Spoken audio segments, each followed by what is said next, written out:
Welcome to Eat, Sleep, Wine, Repeat, a podcast for all you wine lovers who, if you're like me, just cannot get enough of the good stuff. I'm Yanina Dore, your host, brand ambassador, wine educator, and sommelier. So stick with me as we dive deeper into this ever-evolving, wonderful world of wine. And wherever you are listening to this, cheers to you. Hello, wine friends, and welcome back to the podcast. If you tuned in to our last episode, you will remember we headed to Chile's Maule Valley, specifically the Cercano Interior, a rugged dry farm region that's rich in history and authenticity. And I am thrilled to say we're staying right there for part 2 because there's still so much more to explore. My guest is once again Derek Mossman Knapp, co-founder of Garage Wine Co. and a major force in Chilean wine. He's the 2024 recipient of the Old Vine Hero Special Award for overall impact and someone who's truly shaping the story of heritage winemaking in Chile.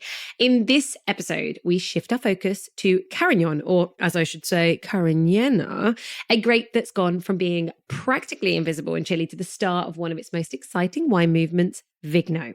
Derek is actually a founding member of VIGNO, which stands for Vignadores de Carignan. This is a collective of passionate producers working with old vine, dry farmed Carignan in the Maule Valley. And it's more than a group. It's a movement rooted in preserving tradition, terroir, and time. Strict rules govern everything from vine age and farming methods to oak aging, all to ensure these wines speak of place and history. In our conversation, you'll learn how VIGNO has really helped put Carignan on the map and why old vines, often planted by farmers' grandparents or great-grandparents, hold the key to Chile's most soulful wines. It's a deep, thoughtful and energizing chat about what happens when winemakers collaborate, when they fight for quality and they work with nature rather than against it. So grab yourself a glass of something red, ideally something old vine and Carignan based, and settle in and enjoy the episode. Cariñena, definitely it plays an important role in your winemaking. I know that you're very passionate about Cariñena. So what is it about this grape variety that excites you? This is not a mono variety. This has Syrah in the blend from across the creek. Okay, but you make Cariñena 100% in other lots? Our VIGNO would be 100% Cariñena. Mm-hmm. And the other things we do are Sausal is now Garnacha Cariñena Monastrell, has more Garnacha than Cariñena in it. The other wine, the Parcel Selection wine from Trujillo, also has Syrah in it. I don't think we've never been kind of purists in the sense that we should have one variety. I think the importance is place, that it comes from somewhere very specific. How is Carignan's expression different across all these different plots? How do you see it offering different nuances? It has, it's easy to say when it has kind of less yield, it becomes more concentrated, obviously. It can become much more complex. The raspon, the stems within the bunches of fruit are more lignified. So you can use them more liberally in fermentations. And you get kind of a very, very fine, almost kind of like a bitter chocolate sort of tannin to the wines. And I think those wines that are, how do you say, like built of tension instead of extraction, I think those wines can be truly wonderful. I think this is a wine, if you've got yours open there, I think this is one, if we let it move as we talk, layers start to come out. This is a wine that if you leave it on the kitchen counter with or without a cork in it, tomorrow it'll be more evolved in a different wine and will probably go on for 3 or 4 days. Okay, good. This is what I want to hear. But I have to say right now. So, okay, everybody, what we're drinking, am I pronouncing this Cru Trujillo or Trujillo? Trujillo. Okay. So we say Truqui for short. Yeah, you always call it Truqui. And I'm like, great. I now know. I have no idea how much you're supposed to pronounce this. So Trujillo. Okay. So you've called it Cru in 2019. You have very specifically made sure it says Cariñena on the front. But as you said, there's a small portion of Syrah in there. Yes? So field blend. But the Syrah goes a long way. We used to make a Syrah from Trujillo, and it now goes into these two blends. So we've had to make a Syrah elsewhere. But I think this is a wonderful example of a wine that is a variety that many people are not used to drinking, although there's Cariñena in many things as as a blending element. I think that's what it always was. When you think of a site like Trujillo, 219 would have maybe 13 alcohol, but these wines oftentimes have 12.8. You kind of have to think, if this vineyard is from 1910, what was the wine of this vineyard like 50, 60 years ago? You'd have to think this must have been a screecher. As we've investigated this, generally with older winemakers like Pablo Morandé and others, what they've said is that, long before the sac of tartaric acid was available to correct wines, like is done today anywhere where there's a lot of sunshine, this was an element in wines. And these wines probably would have traveled all over Chile, making certain cuvées fresher. And I guess that's what it was, because you kind of have to think, 50 years ago, this was probably very bright, because it's still bright today. But it's wonderful to have it with that kind of complexity years later. Many times when we do the searches through the titles, when you rent a property, you have to find that the person renting it is the true owner. And normally you can go back through the record of who's purchased it or sold it, or who it's been passed down to in a will and testament. And in many cases, in some cases, you find where two siblings have fought over their inheritance, that each of them wants the piece with the vineyard. So you can establish that there was a vineyard in this year. And when you look at the vineyard, it's kind of hard to think that it was pulled up and planted any time lately, because it's so gnarly, as old as gnarly as that date would say. I think this is just a wonderful example of a place where you have granitic, very, very sandy soils. This is it looks like a beach with very good drainage, particularly on one side, which is where cru comes from.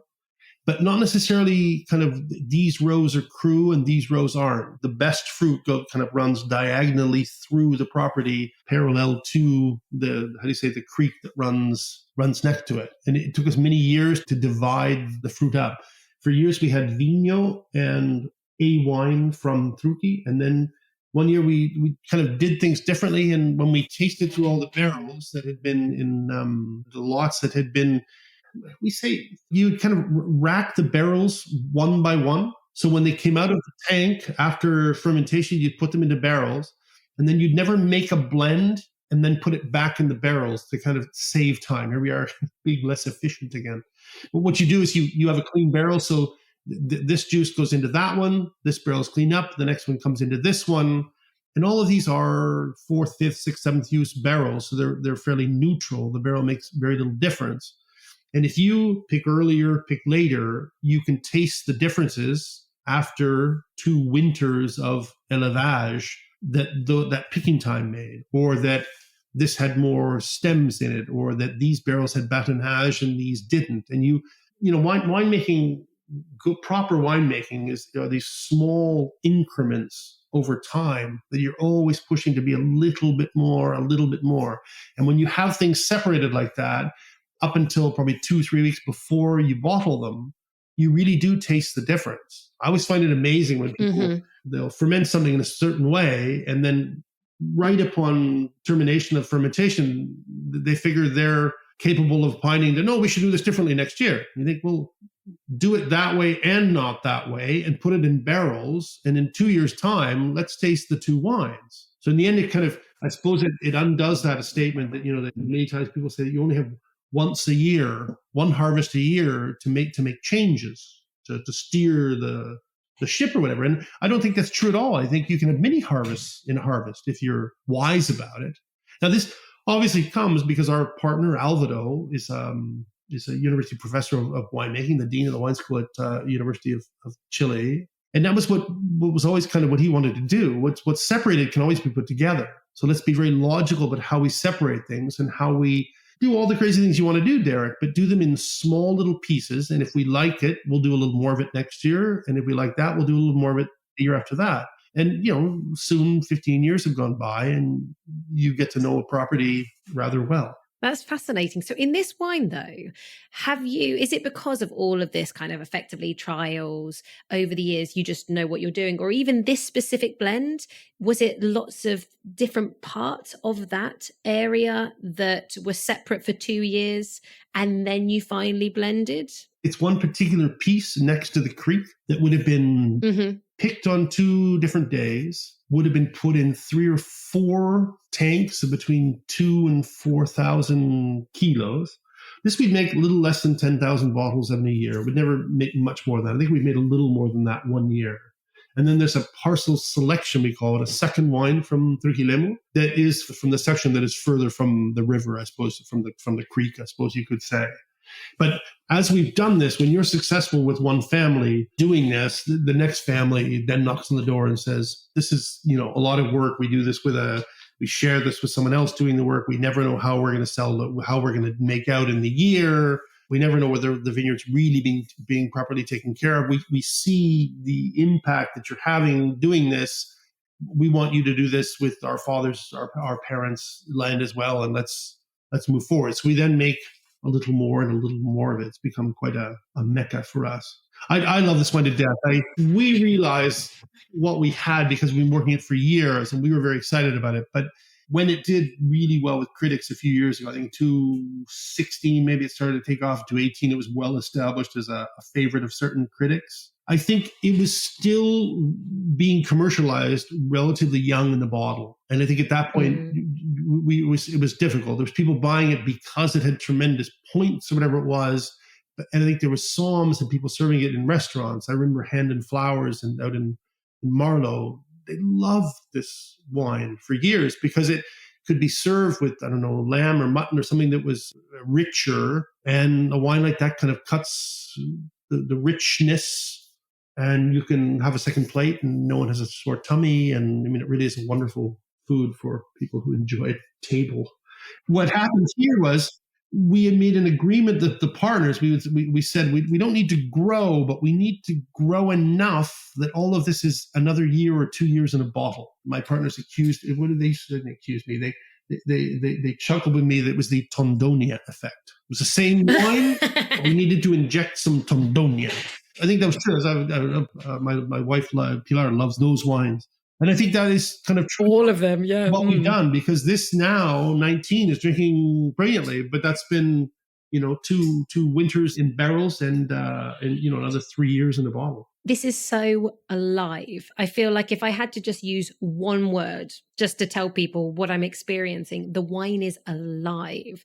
I mean, it has so much different fruit going on, and you've got cassis, but you've also then got cranberry, but then there's also like pink peppercorn notes and like graphite. So it really, again, plays around with this earthy, herby, sour, crunchy fruits, if we compare to the pies that we drank before. To me, there's like dried wildflowers, a little bit of anise and things like that truly make it a wonderful food wine. It's stunning. And on the palate, though, it's still really, well, I've said alive, but it doesn't cling and hang on to your tongue at all. It's medium body, but really crushed berries. You know what? It's powerful, but fresh. It has so much power, but just jumps around and is, as my conclusion is super alive, but very, very interesting. And I'm going to keep on swirling this. And as you said, maybe I'll come back to this and see what evolves by the end of this episode and see if there's a little extra. There's a real grace, but structure. This is super serious.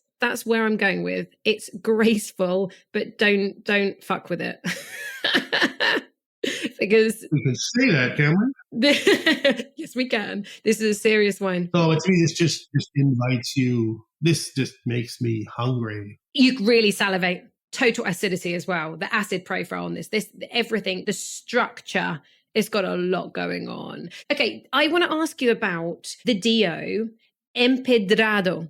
So is this, again, in Maule, known for anything specifically? I see it written a lot. Is it? Empedrado is known because it's a couple of very well-known lines from Miguel Torres that they wanted to do. It was graphite, it was terraced, but they make Pinot Noir there now. It's a little further closer to the coast than we are. And it's, I think it's Pinot Noir and Sauvignon Blanc. And it is called Terrazas de Empedrado. They actually use the name and like the commercial name of the wine.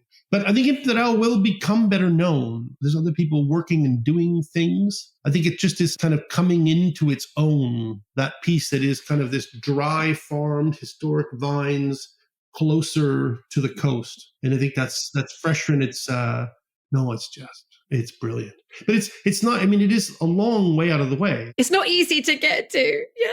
No, not at all. We have a piece a little further south from Truckee, because we love Truckee so much. When someone in someone's church took us to see this little piece in the middle of they told us it was the middle of nowhere, but you needed 4x4 to get there, and you can't send any trucker there. You need to have a person who's been there before. They know what they're getting into, and you have to make sure that certain bumpers don't stick out too far, because they're going to go into culverts.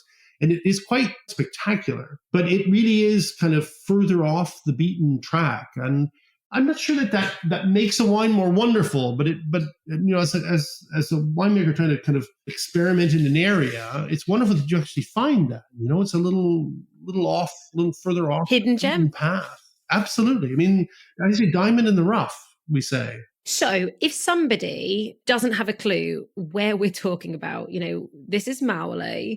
This is kind of the southern part of the central area. So we're now starting to get into the south of Chile. How long is it going to take you from Santiago, the capital, to drive down to where you are? To the cellar I was yesterday, it was a little less than 4 hours. It's a ways. Okay. And it's a long way towards the coast. Remember that Chile's never really very wide. When you're in the center, it's an hour and a half to the ski resort and an hour and a half to the beach. Mm-hmm. But still 4 hours. I mean, it's a commitment, because of course there are lots of vineyards if someone just wants to see vines, but this is taking you to a whole other land, isn't it? So 4 hours is not crazy. But this is different, not in an afternoon's drive, in the sense of an afternoon's drive. This is different in a seasonal way. So yes, we have very hot days in summer, but summer is shorter. Kind of you feel the difference in how long a day is much more here than when you do in Santiago. Here, the leaves turn to fall colors, like where I grew up in Canada, whereas Santiago really is kind of like, Santa Barbara, California, and it's a wonderful place to live, but you don't really have seasons like you do further south. Many of the varieties we work with, or where we are, people say, but what do you mean that's the day you picked that? The heats you have, the heat wave we had this summer, and that grape doesn't finish in March. And by the time you get into April, we're still picking. We pick till the middle of April. And the wines we pick at the end, if you can believe it, are the ones that are sub 13. And the things we pick in the beginning, which are further inland, are 14 and change. This is a very different place to make wine. Now, lower alcohol is not the be all and the end all. I'm going to make fun of the English here, because they're always fixating on not just the weight of the bottle, which many times in an ideal world you can pick any bottle you want, but sometimes the only bottles available, especially in COVID, I remember they were saying, well, what about the bottle? Is it we bottled in what could be sent to us? Period.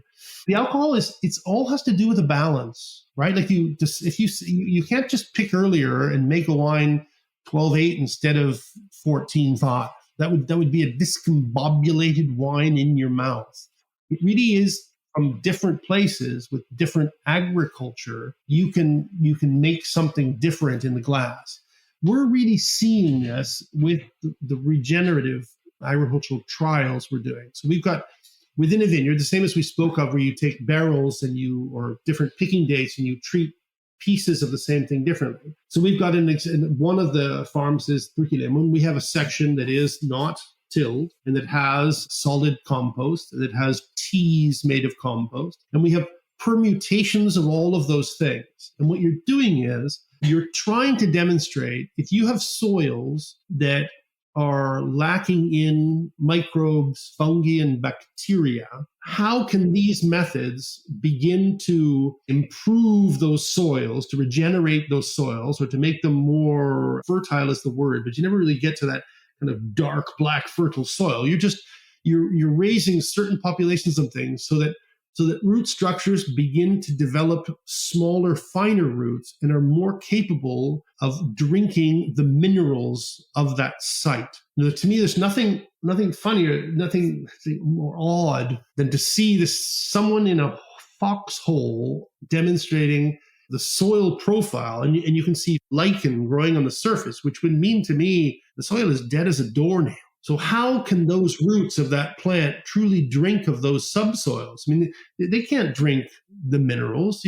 That's hydroponics and dirt instead of water, but that's just not natural. What you need to do is you need to regenerate the soils so that the plant has a better means of drinking of that particular place. In our case, we smile and say, not because we're sequestering carbon, and I don't mean to make fun of saving the world, but with 31 hectares, we're not going to be sequestering enough carbon to make any difference in global warming. But if Garrett's in some small way could demonstrate in a glass that this is a wine made of this thinking with this kind of farming, we think that soil can make a big difference. And the idea that I think many of us have talked about for years, that the poorer the soil, the more the plant has to suffer, the more concentrated the wine, that's just poppycock. And those vineyards are being replanted. I mean, I don't want to make a case of anything, but look at large commercial wineries and ask them how old the vineyards are. And they're replanting them because they overstress them, and they have to. Now, of course, they'll say, well, we have better clones, we're planting higher density or whatever. But to pull a plant out in less than 20 years, they were just getting into their stride. They just learned how to run and you took them out of the race, sort of thing. I think there's a lot of work to be done in the farming. We are not alone. Miguel Torres is doing some wonderful work on a far bigger scale. But what we're trying to do is, in a very small way, demonstrate that the farming makes a difference. And it's, we can talk about viticulture because that somehow, I suppose, sounds more expensive, but it's farming. We work with farmers, and farmers grow wine.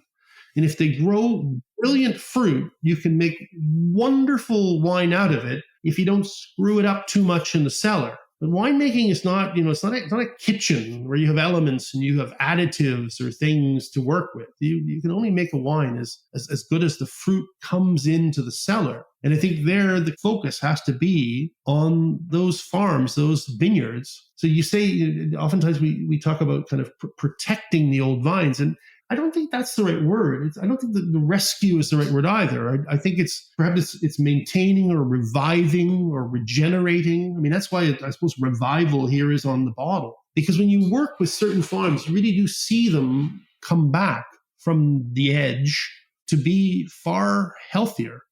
Remember, in Chile, we can layer, we can create, we say, mugron, where you fill in where a vine is missing because we don't have phylloxera.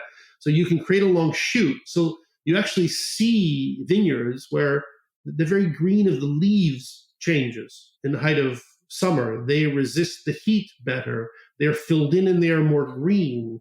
They're more capable of creating better shade for the fruit so that you have less fruit with sun damage or with lack of coloration. It really is quite it's a tremendous amount of work, but you really can make, I believe we could say healthier fruit. And I'd like to think a healthier glass of wine, although I suppose some authority is going to tell me I'm not allowed to say that. Certainly a healthier planet. You can claim it. No, I've always believed if you've got healthier soils and your roots are able to extract real minerals and nutrients from those soils, well, we are absorbing that into our system. Absolutely. And that being able to absorb that depends upon that microbiome or whatever. That's not just in farming, it's in our own guts. Mm-hmm. That scientists have us, I think, very correctly starting to think how these things should work. Have you transitioned across all of the vineyards that you are now renting and working with? Are you working regeneratively in all of them, or is this still a transition period? I suppose we're working in all of them, but to different degrees. We're still trying to prove what works best. Mm-hmm. Generally, we inherited some farms that pesticides would have been used at some point, but we've never used them. Fertilizers would have been used at some point because there were programs of the government with kind of impoverished farmers could get free fertilizer, which had nothing to do technically with what they were doing. But I guess some technical person years ago said, well, you'll have more fruit, so this is what you should do. And we've always shied away from that. We've never certified. We have gone long ways. We know what is involved in the certification, but the paperwork involved really is quite tremendous.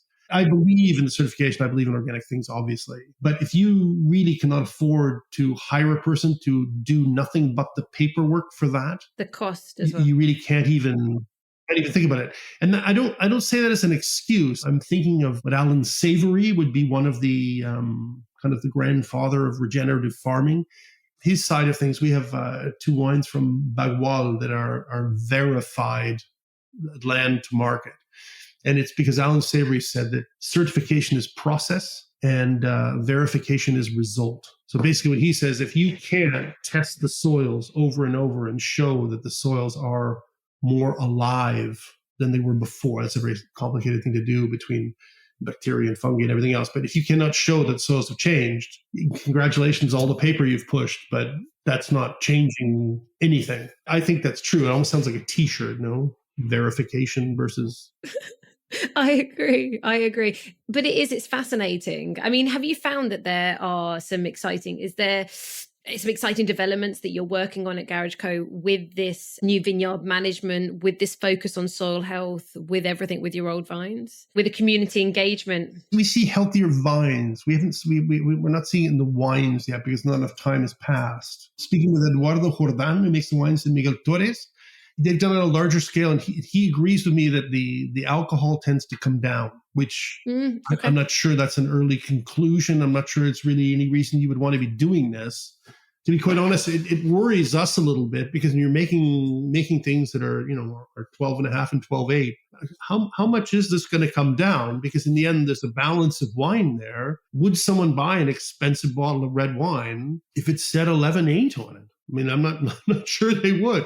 We can look back, I say fondly, at Bordeaux when it was 12%. But if you had the choice of buying Bordeaux at 13 or at 12 and you were taking the bottle to your boss's house for dinner, you'd probably still choose 13 unless your boss was a real wine geek, Well, you know what? I do agree with you, but as long as the wine still has the balance and the concentration, the world seems to be asking, again, is this a trend? I know you're not a fan of trends, but people, not me, are asking for no and low alcohol. So, but one thing I do like is being able to drink a bottle of wine and not feel like I need to lie down. I love myself a glass or 2 of Amarone de la Valpolicella, but I have to reserve that for Christmas Day when I know I can take a nap afterwards, So definitely anyway, even myself, I really do enjoy fresher styles of wine. So I don't know. I would say maybe it's not a bad thing. I agree with you, but I think that is something to be thought about. I mean, we had a long discussion in these days with whether Cariñena was a complete grape, that, it was assumed around the table that Cabernet Sauvignon is a complete grape. It was funny, the example one person made wasn't any kind of 100 points or anything like that. And they said that wine's a complete grape, and that's why you can make $1,000 bottle of Cabernet Sauvignon. And I guess the question was, to me, it was can you make $1,000 bottle of Cariñena? Because according to them, Syrah, Pinot Noir, all of things were complete grapes. You could, the sky was the limit because you could really get to a level of refinement.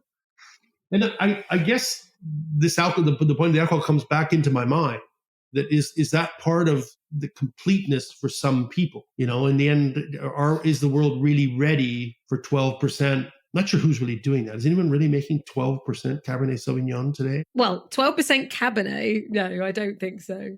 12% wine. Listen, my question to you is, so VIGNO then, actually, let's come back to that because we touched on it in part 1 and I said, no, let's get to this.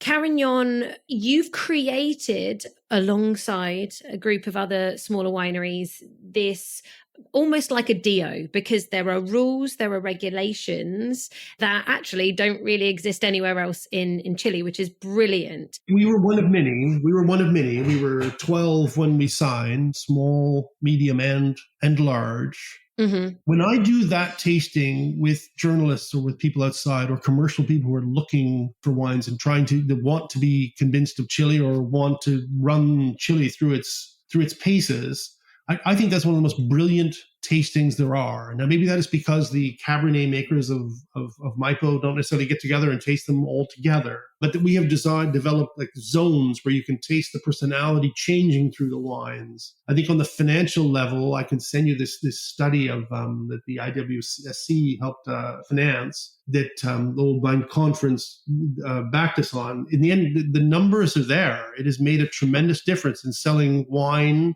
from Chile at a higher price. And not necessarily, I mean, we haven't got to the $1,000 bottle yet, not $1,000 case either, but there's a lot of wine, there are a lot of vino leaving Chile for what would be selling in the UK for between 20 maybe and 45 pounds, which to me is that the sweet spot of where Chile should be hitting it out of the park. You know, that's what Chile is really good at. That's what we should be an advantage to do that. I totally agree. But unfortunately, one of the worst things that potentially happened back in the past is that Chile did such a great job making bulk, Chilean Merlot, whatever it is, Sauvignon Blanc, and going down that direction of let's just sell the bulk wines, the international varieties. Places all over the world don't recognize that value for money at that 20, 30, 40 pounds mark is insane, because they can't get past I'm not going to spend more than 10 pounds. And that's something, obviously,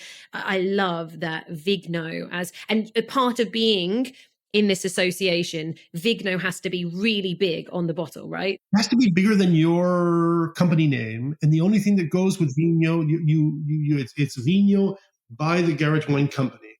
And it is old vines, dry farm. There's certain other nomenclature that goes in the bottle, but it can't be your line of wines A, B, or C. It is VIGNO by Unduraga, VIGNO by Baron Philippe de Rothschild or whatever. And of course, it's Maule. Briefly, I think it's more than 50-year-old vines. It is dry farmed, old bush head vines. It's 2 years to release, and it's 85% Carignan. The other 15 having to abide by all of those rules except for the Cariñena part. So that in the end, the Martino has a little bit of Malbec in it, but that Malbec is in this. Normally, it's how do you say, it's a field blend within. So it is old enough, not irrigated, et cetera, et cetera. So if I've understood rightly, and this actually shows some development, when this association originally started, I believe, didn't you only have to put 65 or was it 70% of Carignan originally? Yes, it went up. So this is that whole sitting down together and saying, no, look, we're really serious. This is the best thing for the type of wine that we're trying to produce. Exactly. Precisely. Yeah.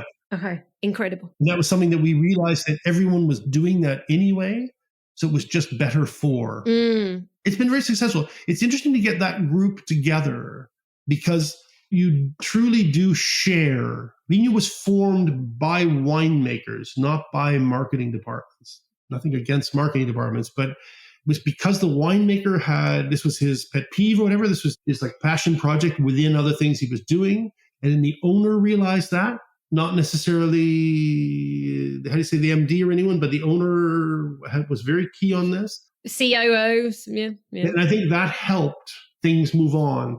And on a technical level, we visit farms and share information in a way that always blows me away. When you think that there are people here from all of these companies, and someone just said that in that way, bearing all, you kind of think that's, that can be attributed to 15 years almost of working together and trusting each other. And it's to me, the commercial side of it is fun. A friend was in the LCBO in Ontario yesterday and sent me a picture of one of our wines on the shelf, and beneath it was a VIGNO by Baron Philippe de Rothschild. I mean, even just thinking of Baron Philippe being a member and believing in this. Now, they have a property in Maule, and that makes perfect sense. But they are a Bordeaux house, and they make Bordelaise varieties. And I just think that's absolutely wonderful. Hats off. Are people planting more Carignan now with this belief that this is hang on, is this going to be in £1,000 bottle of wine? Is this a complete grape? I'm not going to comment on the 1,000 bottle. I'm not sure that's a measurement. Although it sometimes does astonish me we with Cru Trucchi made it into the section of the LCBO that's behind Glass and Key. And my parents, who are retired on the lake north of Toronto, think it's very funny to tell people when they're saying we're coming to lunch. It says, is Derek's wine there at the store? And they say, yeah, it's there. And of course, sometimes it's not anywhere but behind Glass and a Key, costing $105 Canadian or something. And my parents get a good giggle out of that. No, it's not. It can be expensive. It's not always. I still think it's terrific value for money, even at that price. I couldn't find this Cariñena, the Cru Truquilemu. I can never pronounce the whole thing, but I couldn't find it actually just online easily. So, do you know how much it would retail at in the UK? I don't think it'd be £100, but it's probably 60 or 70 pounds. Should be probably more.